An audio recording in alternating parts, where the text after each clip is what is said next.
ဘော်ဒါရီအားလုံးပဲမင်္ဂလာပဲဗျာနော်မနေ့ကဆိုလို့ရှိရင်ကျွန်တော်ဒါနှစ်ပွဲเนาะဒါအစောပိုင်းပွဲရယ်အစောပိုင်းပွဲတစ်ပွဲရယ်ကျွန်တော်ဒါဟိုပါပေါ့ဒီလီဗာပူးပွဲရယ်နှစ်ပွဲပေးခဲ့တယ်ဗျာနော်ဒါအစောပိုင်းပွဲကတော့ကျွန်တော်ဆန်နာလန်ဘော်ဒီကိုဒီအနာနီးတော့เนาะကျွန်တော်ဒါ channel ထဲမှာဆိုလို့ရှိရင်အနာနီးတော့ကြေးတက်လာလို့ဆိုပြီးတော့ကျွန်တော်ဒါဘက်ကန်ညင်ကံမှာလို့ကျွန်တော် body ကိုတော့ပြောခဲ့တယ်ကျွန်တော်6ပေါင်းမရသွားခဲ့တယ်ဗျာနော်ဟိုလီဗာပူးပွဲကတော့ကျွန်တော်ဒါပုံမှန် body ရခဲ့တယ်6ပေါင်းတော့မရဘူးဒီနေ့မှာလို့ဆိုလို့ရှိရင်လည်းကျွန်တော်တို့ဒါ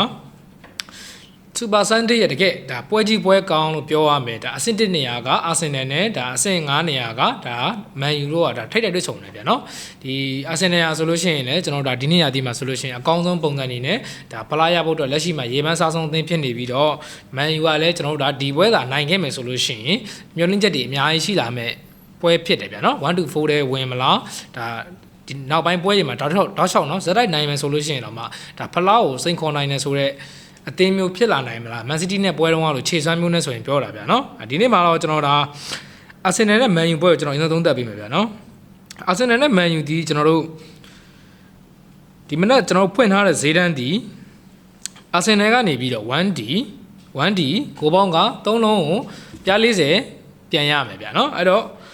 နှစ်သင်းလုံးရဲ့ head to head အကြည့်မယ်ဆိုလို့ရှိရင်တော့အာဆင်နယ်ခွင်းမှာဆိုလို့ရှိရင်မန်ယူကဂိုးပြက်ရှုံးနေခဲ့တာနှစ်ဂိုးလောက်ထိပြက်ပြီးရှုံးနေခဲ့တာရှားတယ်ဗျာနော်တော်တော်လေးကိုရှားတယ်အနည်းဆုံးဒါ 1-0-1-1 2-1 တဘောလောက်ပဲသွားတာများတယ်ဗျာနော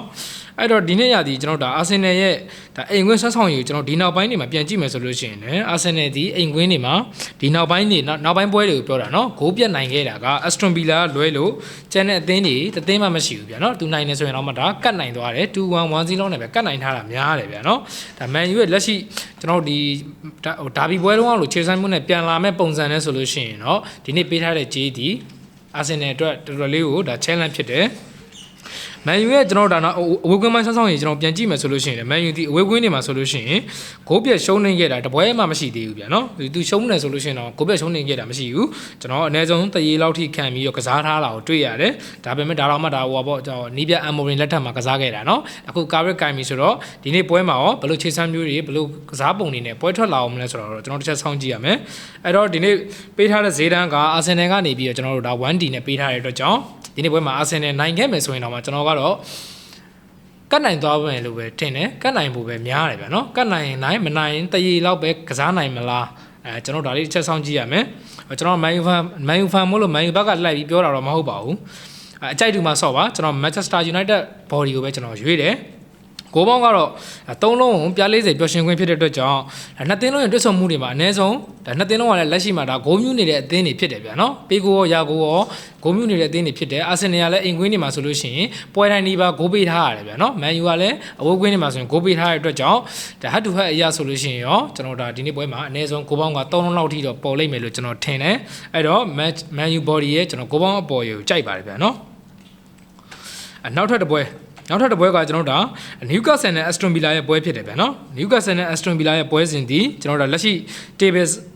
အဆင့်စရာရဆိုလို့ရှိရင်ဗီလာဒီအဆင့်3မှာရှိတယ်ဒီပွဲနိုင်ပြီဆိုလို့ရှိရင်ဒီအဆင့်3နေရာကိုဆက်ထိန်းထားနိုင်တယ်ဗျာနော်ဒီပွဲသာရှုံးခဲ့မယ်ဆိုလို့ရှိရင်